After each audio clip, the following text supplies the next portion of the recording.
dhegaystayaal daawadayaal kuna soo dhawaada barnaamijkeennii Somaliland Media aad kala socon jirteen alaaba ee xigmadaha iyo halqabsiga dadkii hore, inaga oo og in ay jiraan dad badan oo xigmada ehel ah ama la nool, haddana waxaan cogsanaa mahmahda filka weyn oo ah dad waa kii hore, hadal waa intuu yiri. Xigmadda ugu horeysa ee maanta ayaa waxay noqonaysaa: maalin kasta waa fursad aad noloshaada wax kaga bedeli karto. Xigmaddeena labaad: orod, soco, gurguro ama xamaaro, laakiin isku day in aad gaartid bartilmaameedkaaga nolosha.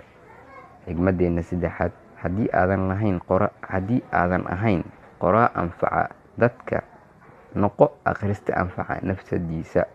Xigmaddeena afaraad: waxaa fiican inaan wax u cunno si aan u noolaano, laakiin yaanan u noolaanin si aan wax u cunno. Xigmaddeena shanaad: caqliga caafimaadka qaba jir caafimaad qaba ayuu ku jiraa. Mahadsanidin la socodka iyo ku xirnaanshaha channelkeena Somaliland Media. Waxaad nooga baahan tihiin commentiga inoogu soo gudbiya insha Allah.